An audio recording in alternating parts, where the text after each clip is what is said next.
G'day guys, welcome back to the channel. So knocked off work nice and early at 12 o'clock on a Friday as usual. Just ignore that menacing man that's coming towards me to try and interrupt my video.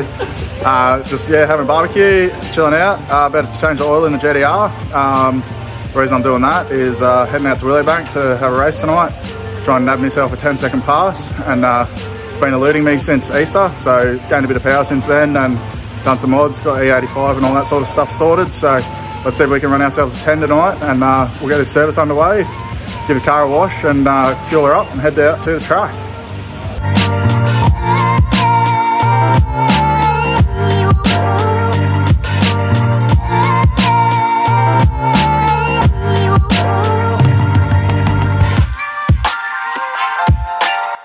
So anyway, interesting to chuck the car up for the first time since I did the intercooler and all that back at Easter.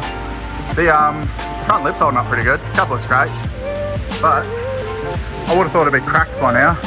She's only about $1,000, so for a cheap Chinese copy, like, this is all flimsy fiberglass. I never ended up putting the rest of the trays on either, so I'll probably be chucking them on today after the oil change.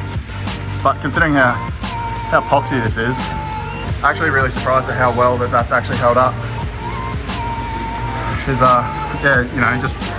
just scrapes coming in my garage every night, and this one I think was peeling out of the vet. It's got a bit of a savage driveway there. That scrape.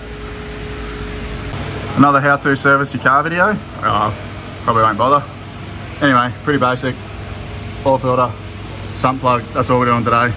Same as a Falcon, same as any other car. Don't let anyone make you think that a R35 GTR is anything special. She's just a expensive Datsun at the end of the day. The oil comes out of it just like every other car. It's good when you know the person who you put the oil filter in last did it up to the right torque, so you don't have to bloody fold the thing in half just to undo it. Then drop. No mess. Somehow managed to remember how all this went. Start throwing all the screws in it now. Alright, all bolted up, ready to go, ready to chop Kyle. Kyle's changing his oil out now, getting ready. And we top her off with a bit of Penrite's finest. Time to hit the road. So we've got to go with a bottle of bubblegum flavoured M2 Smelly to go in the tank with the United E85, and she smells delicious. You know it guys, nothing but the best. Just trying not to gutter bash my wheels.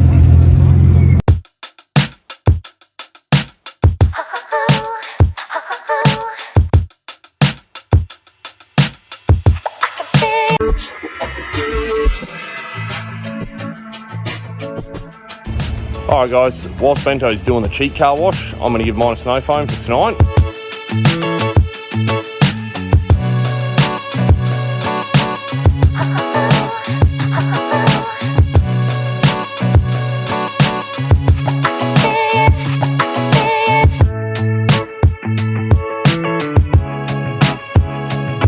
One downside to the car wash that I use, it does a decent job, but it doesn't dry very good. And the roads are shit, so it's like real sandy. But I'll just give the back half of this a quick pressure wash and dry it again, and then we're good. Don't have to wash the whole thing. Also, the observant viewer amongst us will notice that I used Penrite Racing 5 on this and should have used Racing 10. And the reason I noticed that was when I went and got fuel and washed my car, my oil pressure was a little bit low. So I'm probably going to dump the oil again and put Racing 10 in it. Well, basically let's start this video again. My car's still dirty, despite washing it. And I need to change the oil again, so let's go.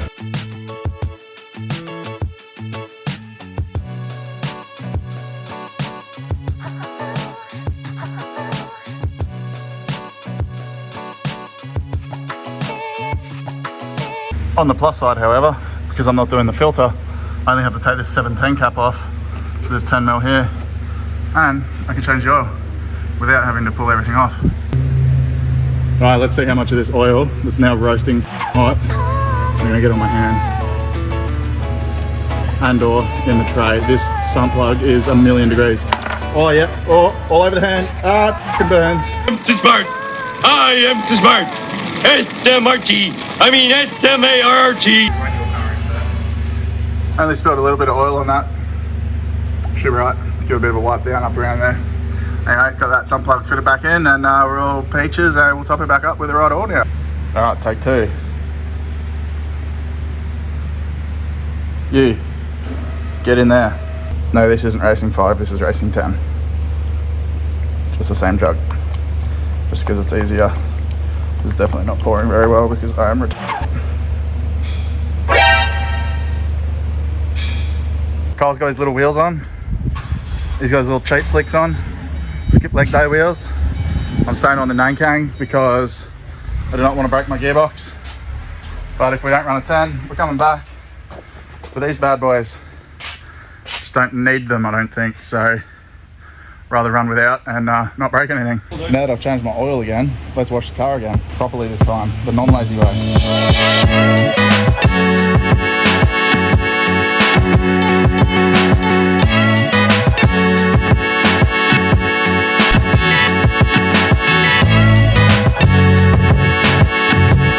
There we go, gang. That's better. No more smegma all over the back of it. Very crisp. Crisp AF. You'd almost think this sticker's not true, but car's all washed. Time packed the rest of the shop up. Got a few stragglers, such as this. Look at this bloody gem.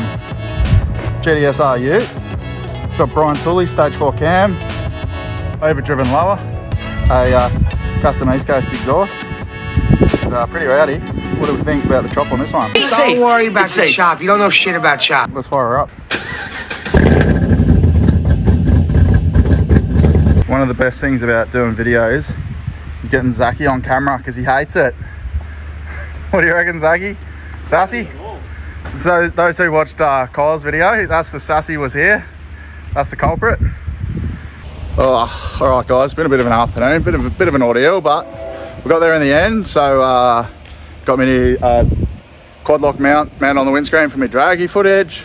Got 2 GoPros front and back facing. Brought my laptop. Just waiting on Everhawk to rock back up to work so we can get the workshop fully packed up and get on the road.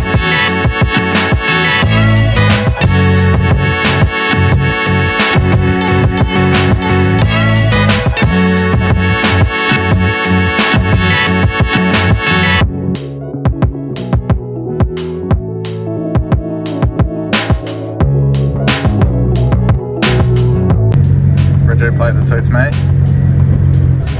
Alright guys, made it here, we're all teched in. Kyle's all teched in, they didn't deny him this time. I'm all teched in, Josh is all teched in. Gonna get chopped. So I think with how we lined up, I'll be racing Josh first pass. Got a bit of a bet going. Go on the green, first one across the line wins. He's got a power glide from 1,000 horsepower. So he's probably going to be a laggy boy and up. Get all nervous too because he wants to get his 9 off his back. So he'll probably make a pick of it, or I will, one of the 2. Didn't actually touch my launch control at all, so may not actually have any. Might test that now.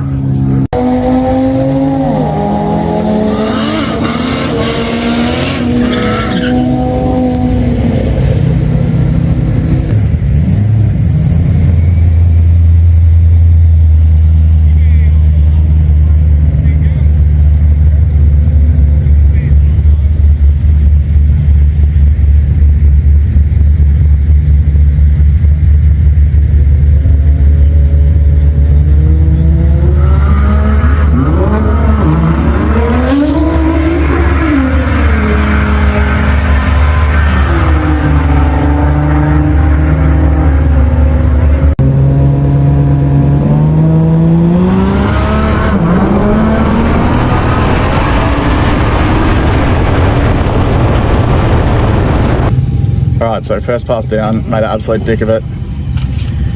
1.760, 2.8 reaction time, and 19.1. I got too excited, was messing with my GoPros, messing with the draggy setup, pulled into the beams, and missed my shift on the 1.2.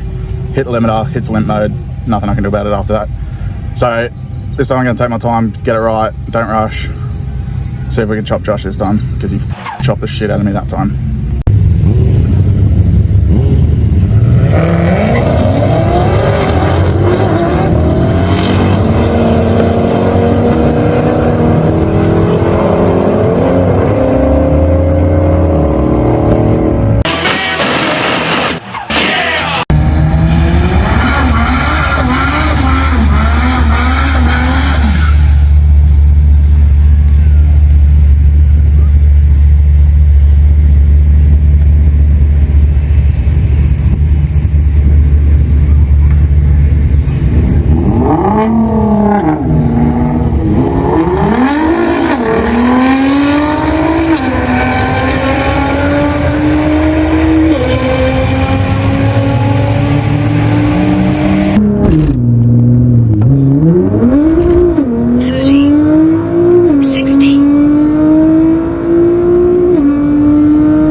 second pass down, that was bloody no better. I never really set up the tune properly for drag racing, and I don't know why I expected it would just work like how it used to when it was set up by a shop that is well known for tuning GTRs, and I've tuned one. So my launch RPM was 4100. It just, I don't know what happened. It like revved up, let go of the brake, it just did nothing. Then after about a second, it actually put the power down. So I don't know if the trans slipped or if it bogged down because it didn't have boost. Haven't probably set up boost off the line probably still. But yeah, it was like 2.5 60 foot 12.0 shit pass. Put that one behind me, pull out the laptop, have a quick poke around on the file, see if I can find something. I've dropped the launch RPM down to 3200, so hopefully it behaves better and actually launches properly. If it launches properly, let's see if we get this 10. All right, so tapped around on the laptop for a little bit. Think I might have found something, but one thing I noticed is my car's idling with a 25% fuel trim. So I flashed a few different files in just to see if I had some injector settings that got messed up or something. It looks like I might have, so that might have explained it. But I'm going to do another pull, another pass, and log it on the laptop and see what it does. If the trims are actually whack on that pull, that's probably it for the night.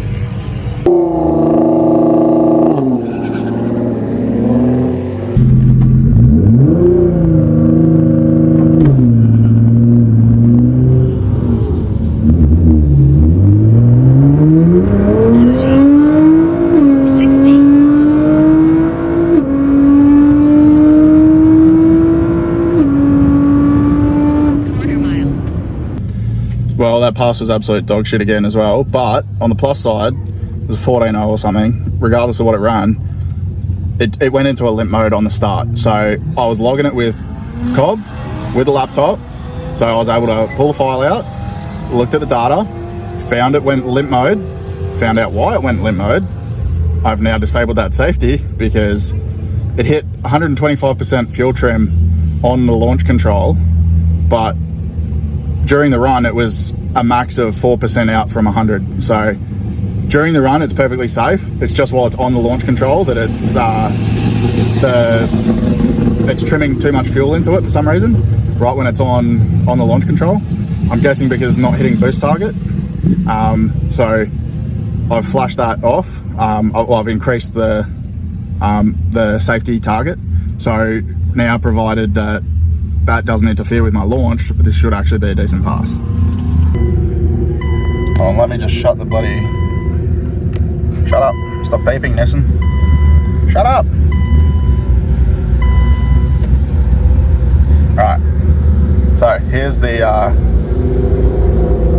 pass. So right here we go up onto the launch control. It overshoots 3200 to about 3500, pulls back down to 3200. Now it's not making any boost here, so the fuel trims are starting to go up. Right as it gets to about 125, as soon as it hits 125, it goes bang. Come on, you dog. It's really hard to do while you're one-handed trying to do this. Alright, once it gets into this region, that goes limp status 2.0. Limp status 2.0 on Cobb, I have come to find, equals short-term fuel trim failure. So during the rest of the run, my fuel trims here are within like 100 and 102, an absolute worst of minus 98, so like -2. So during the pass, fuel trims are perfect, so I'm not worried about it going lean or anything during the run. The AFRs are rock solid during the whole run. AFR's actually logged on this top part here, and it's 11.3, so it's perfect. So I'm going to go another pass. Cole's last run for the night. I can't see the time board here though, so this is a shit spot.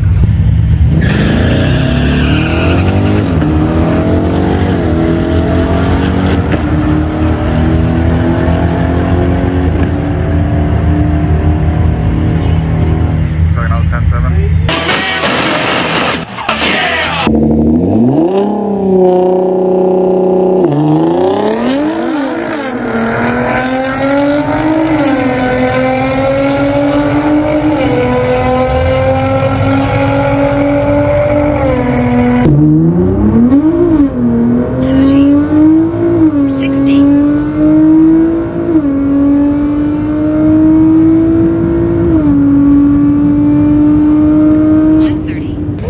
Anyway guys, last pass of the night done. Did fix the problem, so that went great, but knocked the launch RPM from 41 to 38, 100 RPM, thinking the fuck might spin. Now the problem's fixed, and didn't spin, and also didn't run a 10. Ran an 11.1, 126.9 mile an hour. So improvement by 0.2. Still not where I want to be. I need to get the boost off the line running, which will get me 10.8, 10.7 hopefully. It's right there, so next time I come out, we're going to do it. Not this time though, unfortunately. So anyway, Josh ran his good time tonight, so once he's free for a minute, I'll go over, introduce him, and show you his car. Alright, so even though I had a shit night, old mate Josh Weber, XR8, is this XR8? Yeah. Oh, XR680. He had a pretty good night. He's tuned by East Coast Customs as well, and ran a 980, makes 1,000 horsepower. Anyway, Josho, tell us about your Falcon. What's under the hood? That's gay stuff. Barra? Or Boss Motor? What is it? Barra, mate. She's Barra? So she's got a Pulsar G42. Compact. Built motor. Cams. Power glide. She's rocking the stock BFXRs, the old sleeper look. XR8 bonnet to make it look real slow. She ran a 989. 984 I think it was. 981? Oh yeah, just stretch it, mate. Go on about it. Stop giving it all that. Now, if me can just interrupt your life story for 1 second. Also ran up to 148 mile an hour on 10.9 or something. So I was 10.2 at 148. 10.2 at 148. So is that a Supra? But yeah, no. So finally got the monkey off the back. Ran his 9. So now you can put the car up for sale. I probably will. Focus on his Jeep.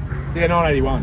981. There we go. There we have it. 146. 146. So anyone wants to buy a Falcon, 28 grand. Runs 9.8 for sale. Hit up Josh Weber at Facebook. Swap for an F6. For a BAF6 or?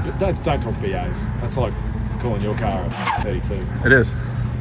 Might as well be. Yeah, well, that's true. It's like. Nugget.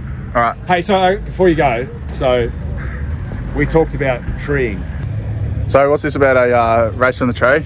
So I was being a smart ass earlier and told Weber that I would absolutely race him off from the tree. Sorry, How'd that go? on. So I treed you with a 1960 foot. I ran a 19. I ran a 19, Josh. What's that? I ran a 19. I think I did like a 10.8 at 141. Yeah. Well, so I'll put the slip in. So how'd your tree go? pretty shit. Beat him on the next one when I ran a 14. Dirty old Falcon supercar. Yeah. All right. Launch control. Who needs that? Yeah, so here's the slip, guys. 1.8 to the 60. So that was with a 3800 launch with no boost off the line. Went 11.1 at 127 mile an hour. This was my first slip of the night. It went a 177 to the 60. And then I missed the 1-2 shift because it was manual. And it went limp mode for too much limiter. So if I had that was a 4100 launch RPM. So if I had that 4100 launch RPM on that pass with a 1760, that would have gone a 10.99, something like that. So a little bit annoyed about that, but it was the last pass of the night. Happened at 8:58 p.m. Lane's shut at 9, so she's over.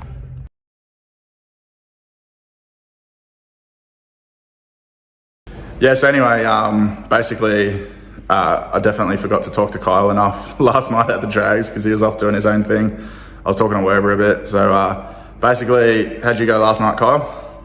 Literally, I have a bracket car and a phone call.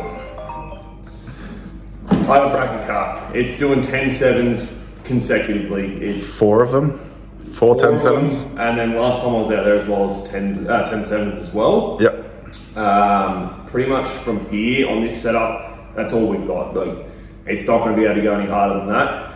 We essentially build this motor and get us into the 9s. Whoa.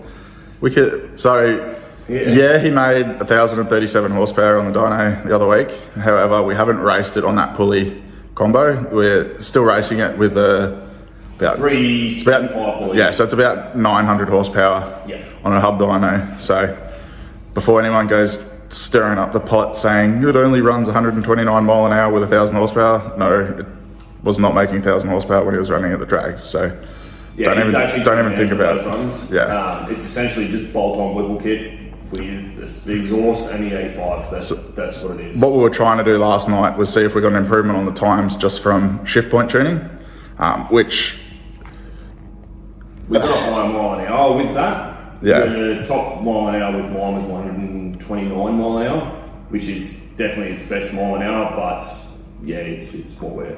Yeah, so got a little bit of an improvement on the mile an hour, but no improvement on the ET. But I mean, the conditions were pretty crappy last night anyway. So yeah.